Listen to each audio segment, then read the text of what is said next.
풍랑의 시련. 이 풍랑의 시련은 성경에 기록한 이유는 인생은 그 풍랑이 심한 바다를 항해하는 것과 같기 때문에 여러분과 나의 풍랑은 어떤 것인지 사람마다 다 달라. 어떤 사람은 자녀, 가정, 직장, 사업, 또 개인 다 풍랑이 요동치는 그러한 삶 속에서 우리가 살고 있는 줄로 믿습니다. 이 풍랑을 우리에게 주시는 목적이 뭐고 그 풍랑 속에 주님은 어떻게 생각하고 있으며 이 풍랑을 인연하여 나를 어디로 인도하시려고 하는 건지 하나님의 뜻은 나변에 있는지 한번 묵상하면서 풍랑을 이길 수 있는 방법을 오늘 이 새벽 강구해 보시기를 바랍니다. 예수님께서 작은 배를 타고 갈릴리 바다를 지금 건너가시고 있어요. 근데 갑자기 큰 풍랑이 일어나요. 제자들은 이 풍랑을 통해서 정말 조그만 배에 막 큰 풍랑이 일어나니까 그냥 뒤집어질 줄 모르는 그러한 많은 시련을 받았고 하나님께서는 그들의 믿음을 단련하신 후에 풍랑을 잔잔케 해주셨어요. 풍랑 중에서 우리 주님이 우리에게 주시는 태도는 어떠한 것인가? 마태복음 8장 23절 말씀 한번 다 같이 읽습니다. 배에 오르시되 제자들이 따랐던 24절 바다에 큰 놀이 일어나 물결이 배에 덮이게 되었으니 예수께서는 주무시는지라. 지금 제자들하고 살아계신 하나님이 육신의 몸을 입고 오셔서 제자들을 훈련하고 있는 그런 과정. 지금은 그 하나님이 육신의 몸을 입고 이 땅에 오셔서 우리 인간의 죄 문제를 다 해결하시고 말씀대로 부활, 승천, 하늘나라 지성소, 원지성소에 가서 여러분과 나의 과거, 현재, 미래의 죄까지 앞으로 태어날 사람들의 죄까지를 다 십자가상에서 피 흘려 죽으심으로 인간 피조물의 죄값을 창조주 하나님이 다 치러 놓으시고 그렇게 하신 뒤에 이 믿음을 가진 사람 안에 영이신 하나님이 성령을 통해서 영적으로 예수님이 여러분과 내 안에 와 계신 줄로 믿습니다. 이 당시에는 예수님이 지금 제자들과 같이 다니고 있지만 지금 여러분과 내 마음 속에는 내 심령 속에는 하나님이 함께 하시는 줄로 믿습니다. 똑같은 배가 큰 풍랑을 만나서 배에 탄 자들이 죽을 지경에 이르러서 두려워 떨고 있는데 이 와중에도 예수님은 편안하게 죽으셨다. 아멘. 여러분과 내 안에 내가 이 인생을 어렵고 힘들고 나는 죽을 것 같고 이 문제가 해결 안 되면 인생이 끝날 것 같은 그런 환경 속에서도 예수님은 편안하게 내 안에서 주무시고 계신다. 이렇게 연상해 보시기를 바랍니다. 이런 풍랑 속에서 예수님께서 주무신 이유가 뭔가요? 이명희 집사님 알아요? 육신이 피곤하여 주무셨다고 그렇게 말씀하셨어요.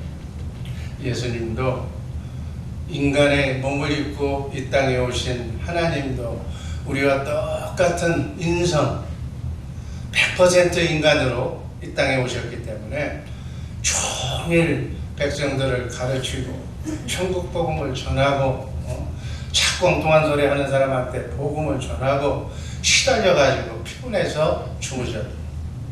시편 127편 2절 말씀 다 같이 읽습니다. 여호와께서 그의 사랑하시는 자에게 잠을 주시니라.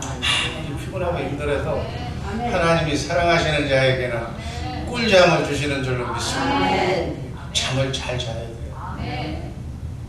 우리에겐 어떠한 인생의 풍랑이 파도가 몰아친다 할지라도 그 모든 것을 다 누구한테 맡겨? 내 안에 성령을 통해서 영적으로 오신 하나님 그분께 다 맡기고 잠을 자는 믿음을 가지시기를 주님의 이름으로 축복합니다. 입으로만 아멘하지 말고 실제로 단잠을 잘 수 있도록. 여러분, 이런 신이란 인간 120년 동안 사는 동안에 어떨 때는 순풍이 돋단 듯이 잘 나가기도 하고, 어떨 때는 아무리 노력해도 그냥 되는 일이 없고, 이런 모든 것들이 뭐 여러분이 무슨 뭐 어쩌고 저쩌고 해서 한 게 아니에요. 다 여러분들 하나님의 자녀로 만들기 위해서, 하나님이 원하시는 사람으로. 지금 돌이 있는데, 흙이 있는데, 이걸 다 토기장이가 가꿔서 하나님이 원하는 성품으로 여러분을 지금 만들고 있는 과정으로 생각하시기를 바랍니다. 근데 어떤 사람은 직업이 이거이기 때문에 그 직업만 가지고 그 직업이 내 인생의 전부인 줄 알고 하는데, 아니라 그건 삶의 한 방편이고, 실제로는 그 직업을 통해서, 그 사업을 통해서 그분의 마음을 하나님이 원하는 마음으로 만지고 있다는 것을 우리는 지혜로운 성도는 깨닫고 알아야 될 줄로 믿습니다. 제자들을 실현하기 위해서 지금 주무시는 거예요. 마태복음 8장 23절, 배에 오르심에 제자들이 따르다. 예수님은 하나님이시기 때문에 전능하신 하나님인 줄로 믿습니다. 근데 모든 것을 다 아는 거예요. 앞으로 될 일까지.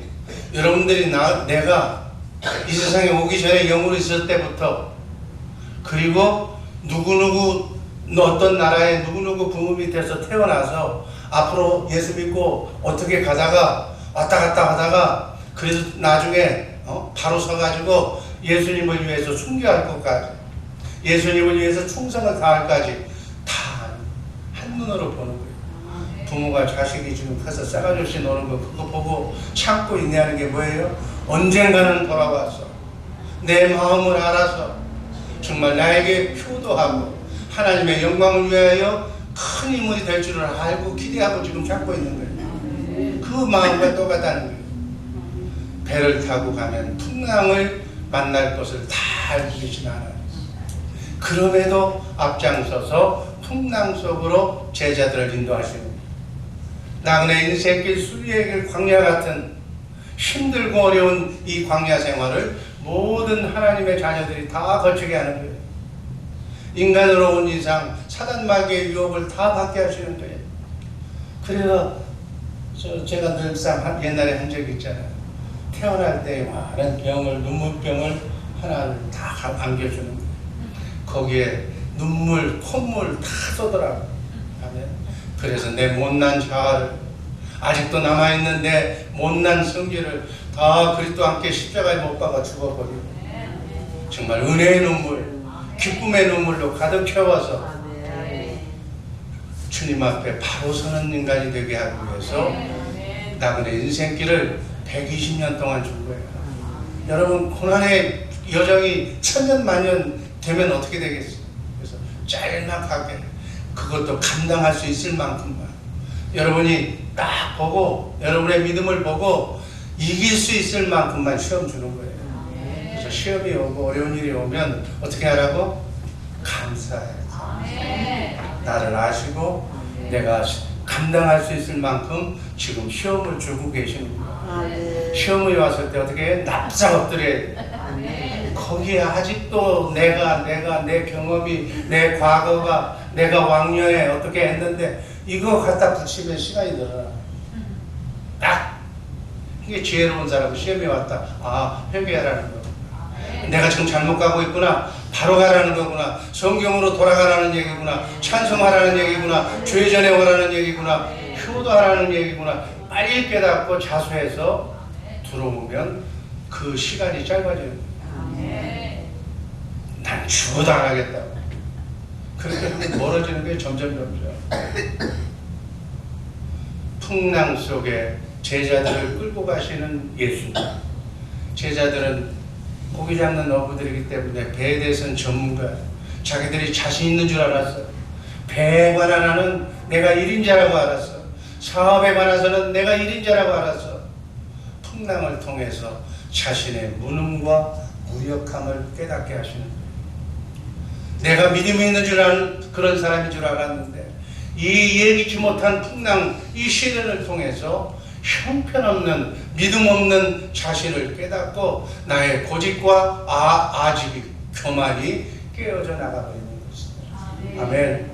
풍랑을 통하여 바다와 바람도 잠잠케 하시는 하나님의 권능을, 그분이 바로 하나님이라는 사실을 풍랑을 통해서 죽게 됐을 때 그분이 바로 나의 하나님, 나의 주가 되신다는 것을 깨달아 알았겠다. 오늘날도 똑같아. 여러분, 성경은 한 사람에 대한 얘기가 아니라 인간이 저지를 수 있는 대표성에 대한 얘기를 성경에 기록해 놓은 거예요. 그러니까 너희도 풍랑을 만나면, 어떤 어려움을 만나면, 어떤 고난을 만나면 이렇게 해라 하고 가르쳐주는 말씀으로 받으시기를 주님의 이름으로 축복합니다. 이게 풍랑을 당한 것은 나라고 생각해야 돼. 그 옛날 베드로가 뭐 그던 날 예수님의 제자 아니야. 내가 지금 이렇게 당하고 있다고 생각해. 이 풍랑을 주시는 이유는 뭐라고요? 여러분의 믿음을 단련하기 위한 것이다. 그러니까 믿음만 단련하면 이 목적은 끝나는 거예요. 여러분, 돈이 목적이에요? 여러분의 믿음이 목적입니다. 믿음이에요. 모든 것은 믿음이라는 거예요. 사탕의 눈이 번역되지 마시기를 주님의 이름으로 축복합니다. 여러분의 삶의 풍랑을 주시는 이유가 뭔가? 왜 해도 안 되는가? 나의 도움이 어디서 올까? 사람한테서 안 와. 나의 도움은 하나님한테서 온다. 이걸 알고 깨닫게 하기 위해서 지금 풍랑 시련을 주시는 줄로 믿습니다. 여러분, 어렵습니까? 어떤 풍랑에 시달리고 있습니까? 어떤 문제가 있습니까? 문제가 있다는 것은 하나님이 사랑하신다는 거예요. 그 문제 속에 지금 가까이 와 계신다는 거예요. 그 문제를 나는 해결할 수가 없어. 인간의 능력으로는 해결할 수 없는 문제를 굳이 지 고집 부려가지고 내가 해결하겠다고. 다 세월 망신하고, 다 세월 허송하고, 그래도 되는 건 실패와 낭만밖에 없는 거예요. 빨리 접고 예수님 앞에 돌아오시기를 주님의 이름으로 축복합니다. 여러분의 삶의 풍랑이 무엇인지를 이 시간 깨닫으시길 바랍니다. 베드로전서 1장 6절 7절 말씀 큰 소리로 한번 읽습니다.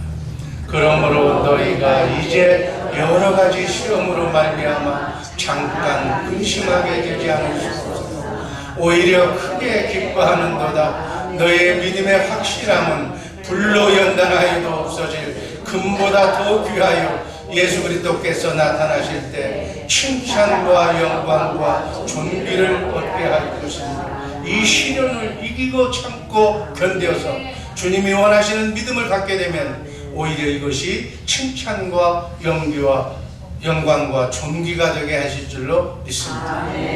여러분, 모든 일이 잘 되고 형통할 때는 하나님 안 찾아. 그리고 형통할 때는 아무 생각도 없어. 그러나 어렵고 힘들고 꼬이고 풀어지지 않을 때, 풍랑을 만날 때 깨닫는 것이 더 많은 것입니다. 그때 하나님께 붙으시기를 주님의 이름으로 축복합니다. 기왕에 붙으려면 확실하게 붙어야 돼. 붙는 것도 아니고 아무것도 아니고 아침에는 붙었다가 저녁에는 떨어져 나갔다. 그러면 천사가 돌았다 나갔다 도와주려고 그랬다가 또 오면 딴 생각하고 있고. 근데 천사도 헷갈리는 거예요. 천사도 기다려. 주려면 확 받을 수 있도록. 여러분, 세상은요 하나님을 우리 마음속까지 읽고 계세요. 내가 오늘 하나님의 복을 받을까 안 받을까, 이 새벽에 나와서 말씀드릴 때는 복 받는 그릇이에요. 근데 나가자마자 복 받는 그릇을 깨버리는 거예요. 내 말로 깨고, 행동으로 깨고, 입으로 깨고, 눈으로 깨고, 보는 사람 만나서 깨고. 여러분, 이 순수한 마음, 오직 하나님의 복 받을 그릇으로 오늘 하루 자루나 누구나 흔들리지 말고, 하나님 큰 복을 주실 때는 꼭 시험하고 주셔.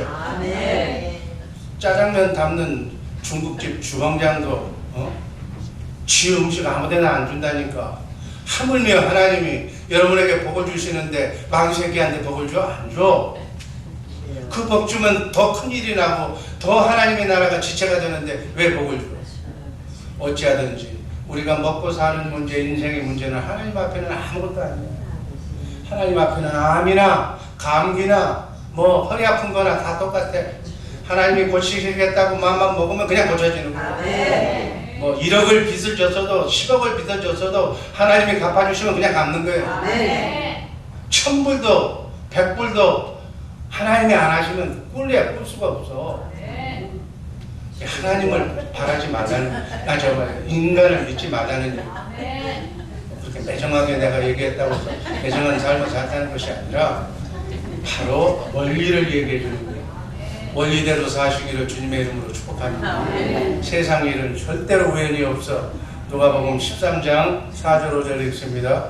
또 신뢰하면서 망대가 무너져 치어 죽은 18사람이 예루살렘에 거한 다른 모든 사람보다 죄가 더 있는 줄 아느냐. 너희에게 이르노니 아니라 너희도 만일 회개치 아니하면 다 이와 같이 망하리라. 신뢰함에 있는 망대가 무너져서 그 밑에 지나가는 일하는 사람 18명이 죽었어. 이 사람이 죄 많아서 죄 많아서 죽은 게 아니라는 거예요. 너희와 똑같이 너희보다 죄가 없을 수도 있다는 거예요. 회개하라는 경고다. 여러분 이 땅에서 하나님이 데려가는 것은 뭐 죄 많아서 아니 하늘에서 필요한 사람을 데려가는 거예요.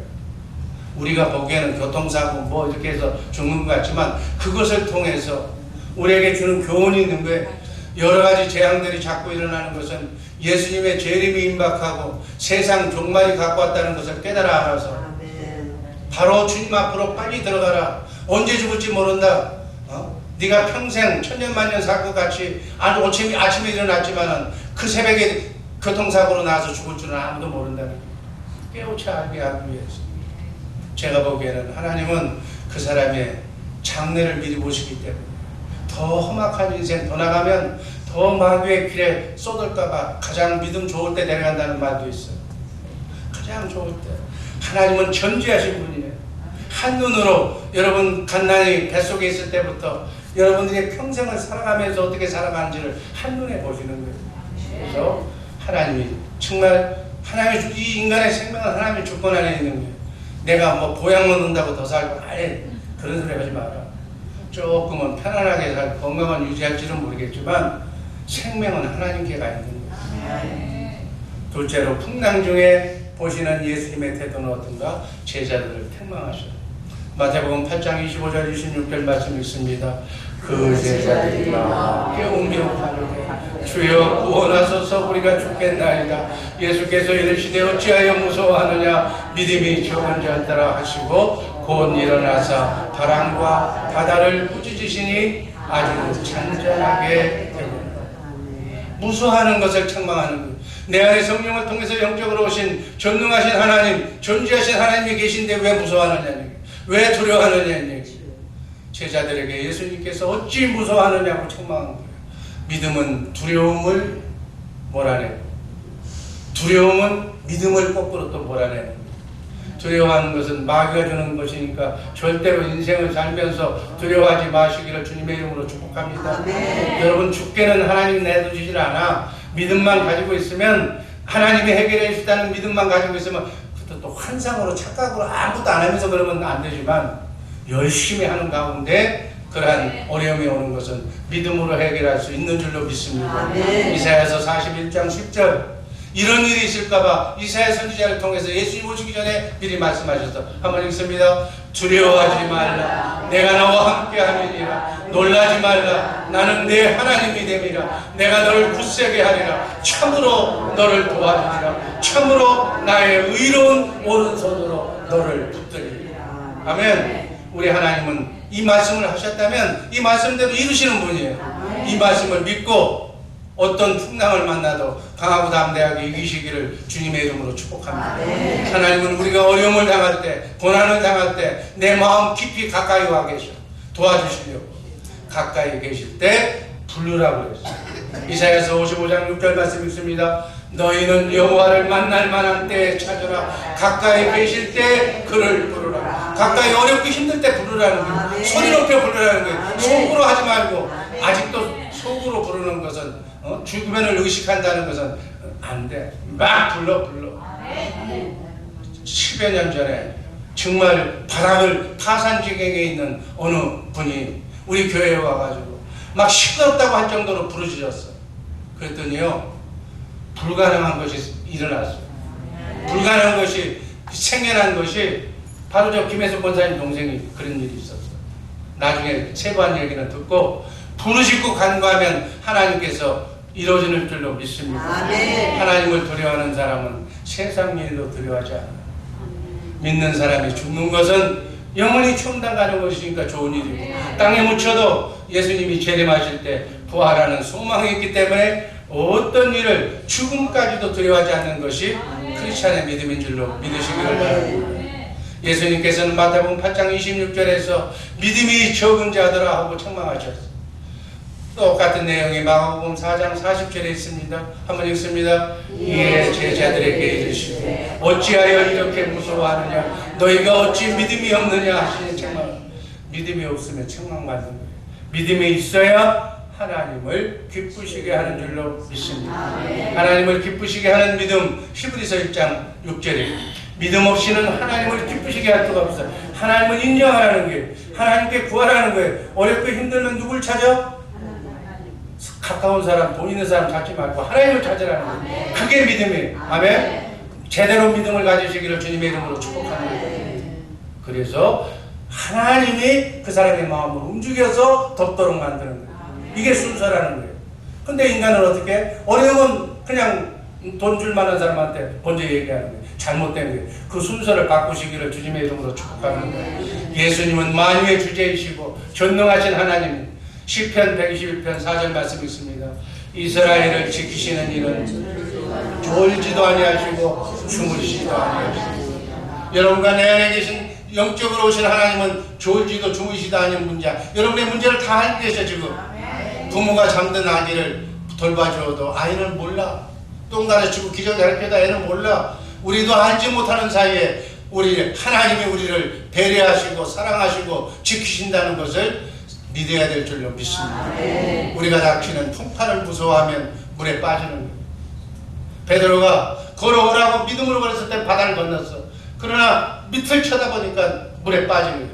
믿음으로만 주님을 보고 나아가는 사람은 모든 풍파를 발로 밟고 전진할 수 있도록 하나님이 만들어 주실 줄로 믿습니다. 이렇게 풍랑중에 주시는 예수님은 마지막으로 풍랑을 잔잔케 하십니다.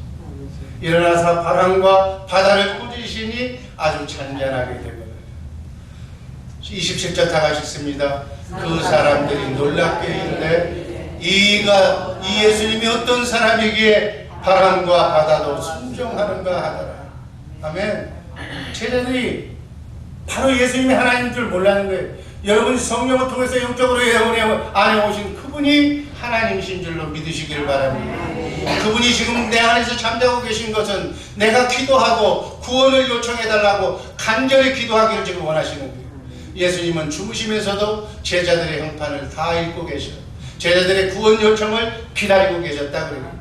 내 자신의 무능을 깨닫고 나는 아무것도 할 수 없음을 깨닫고 예수님께 이제 나는 아무것도 모릅니다. 나는 아무것도 없습니다. 나는 예수님밖에 없습니다 라고 요청할 때 예수님은 기뻐하시면서, 그게 예수 믿는 거예요. 예수님을 인정하는 거예요. 예수님 당신만 할 수 있습니다 라고 얘기했을 때 그때서 구원해 주시는 거예요. 근데 사람은 내가 구원의 때를 정해놓고 하나님 이때까지 해결해 주세요. 하나님을 지금 이용하는 거예요.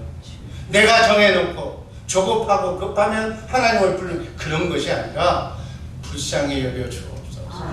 나는 망할 짓을 했습니다. 내가 잘 몰랐습니다. 나는 부족합니다. 긍휼히 여겨 주옵소서라고 기도하는 마음을 보실 때 하나님은 구원해 주시는 거예요. 시편 102편 13절 같이 읽습니다.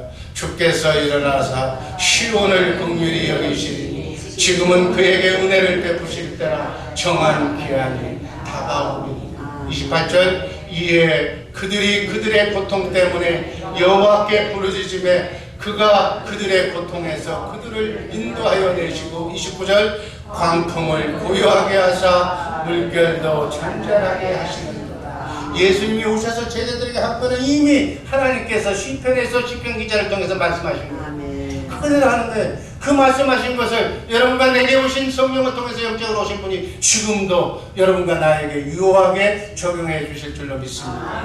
야고보서 5장 17절 18절을 보니까 엘리야는 우리와 성령이 같은 사람이로되 비가 오지 않기를 간절히 기도한즉 이 지구상에 3년 6개월 동안 땅에 비가 오지 아니하고 다시 기도하니 하늘이 비를 주고 땅에 열매를 맺었더라. 아멘. 시편 50편 15절 말씀 다 같이 읽습니다. 환난 날에 나를 부르라. 내가 너를 건지리니 네가 나를 영화롭게 하라.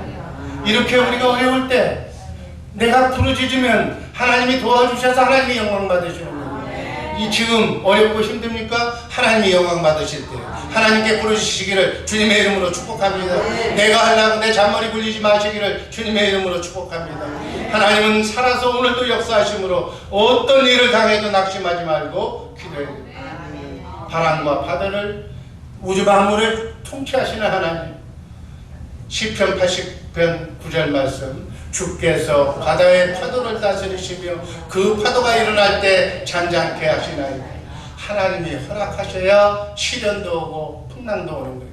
그러나 제자들이 받아야 할 연단을 다 받고 난 뒤에 예수님이 그 바람과 파도를 꾸짖으시니까 아주 잔잔하게 되었다 이렇게 얘기하는 거예요. 전능하신 하나님께서 명하시면 태양도 그 자리에 서는 거예요. 홍해바다도 갈라지는 거예요. 요단강문도 흐르는 물이 끊어져서 하나님의 백성이 건너가게 하실 줄로 믿습니다.